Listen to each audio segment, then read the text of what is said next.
শরীর অসুস্থ থাকুক আর যাই থাকুক, সংসারের কাজ তো করতেই হবে, রান্নাবান্না করতেই হবে।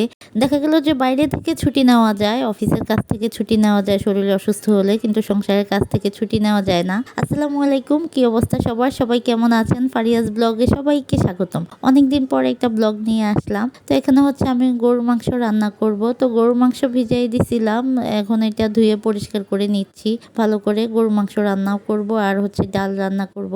তো গরুর মাংস ধুয়ে পরিষ্কার করে নিছি, আর এখানে হচ্ছে চাল ধুয়ে হচ্ছে ভাতটাও বসাই দিচ্ছি। ঘুম থেকে উঠে এসে আগে চা বসাইছিলাম, চাটা হয়ে গেছে। তো আমার আজকে রং চা খেতে হবে, কারণ গুঁড়ো দুধ শেষ হয়ে গেছে। আমার মনে ছিল না অরিনের আব্বুকে আনতে বলতে, তো রাতে আসতে নিয়ে আসবে। আর এখানে ডাল ধুয়ে ভিজিয়ে রাখছি, যে ডালটা ভিজতে থাকুক, হয়ে যাবে। আর এখানেও হচ্ছে আরেক চুলায় আমি মাংস বসাই দিচ্ছি। এখানে বাটা মশলা সব দিচ্ছি, পেঁয়াজ বাটা, আদা বাটা, রসুন বাটা, সব মশলা দিয়ে দিছি। দিয়ে হচ্ছে এই যে কিছু এলাচ থেতো দিয়ে দিলাম, তারপরে হচ্ছে লং, তেজপাতা, দারচিনি, যা যা মশলা লাগে গরু মাংস রান্না করতে সবগুলো মশলাই দিয়ে দিছি। আমি হচ্ছে এভাবেও মাংসটা রান্না করি, অনেক সময় হাতে মাখিয়েও রান্না করি, আর মশলাটা ভেজেও রান্না করি। আরেক চুলা আমার ভাত বলক চলে আসছে, ভাত প্রায় হয়ে আসছে। আর এখানে হচ্ছে গুঁড়ো মশলাগুলো দিয়ে দিচ্ছি, হলুদ গুঁড়ো, মরিচের গুঁড়ো, ধনিয়া গুঁড়ো, জিরে গুঁড়ো, গরম মশলার গুঁড়ো, যা যা আছে দিয়ে হচ্ছে এই যে মশলাগুলো হচ্ছে সামান্য পরিমাণে পানি দিয়ে দিছি। পানি দিয়ে হচ্ছে মশলাগুলো ভালো করে হচ্ছে ভেজে নেব। তো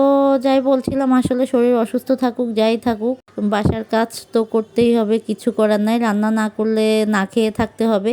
বাইরে থেকে কিনে এনে খাওয়া যায়, কিন্তু প্রতিবেলা তো কিনে এনে খাওয়া যায় না। আর বাসায় বসে থেকে বাইরে থেকে কিনে এনে খেতে কিন্তু আমার কাছে ভালো লাগে না, বাইরে গিয়েই খেতে ভালো লাগে। তো এই তো মাংসগুলো দিয়ে দিছি, মাংসগুলো দিয়ে হচ্ছে ভালো করে নেড়ে চেড়ে মশলার সাথে হচ্ছে মিশিয়ে নিচ্ছি। মিশিয়ে ঢাকনা দিয়ে ঢেকে রেখে দিব। আর এই যে এই চুলা হচ্ছে আমার ভাতটা হয়ে গেছে, ভাতের মার গেলে নেব। আর এখানে ডাল বসাই দিছি, ডাল আমি হলুদ আর লবণ দিয়েই বসাই, আর তেমন কিছু দেই না, কাঁচা পেঁয়াজ কেটে দেই। আর এখানে হচ্ছে এই যে মাংসটা আমার কষানো হয়ে গেছে, সামান্য পরিমাণে হচ্ছে ঝোলের জন্য না, আর একটু কষানোর জন্য পানি দিয়ে দিছি। পানি দিয়ে একটু বলক আসলে তারপরে হচ্ছে আমি আলু দিয়ে দেব। আর এখানে এই যে কাঁচা পেঁয়াজটা দিয়ে দিলাম ডালে।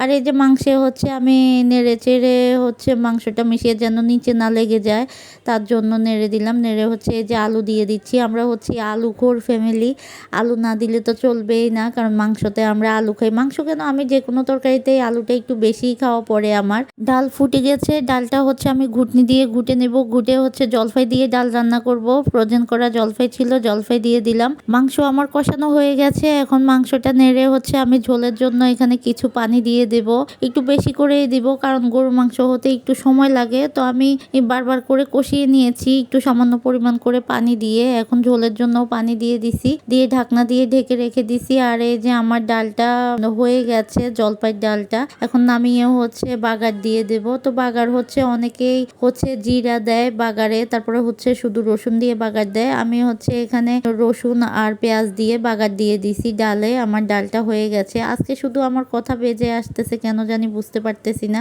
ভয়েস দিতে পারছি না, বারবার কেন জানি ভয়েস কেটে যাচ্ছে। এটা ভিডিও দেখলেই বুঝতে পারবেন। অনেকদিন পর হচ্ছে ভয়েস দিচ্ছি, তারপর শরীরও ভালো না, এই জন্য হয়তো বা এমন হচ্ছে। তো এখানে আমার গরুর মাংস হয়ে গেছে। এখন অরিনের আব্বুর জন্য হচ্ছে আমি লাঞ্চ বক্স গুছাই দিব।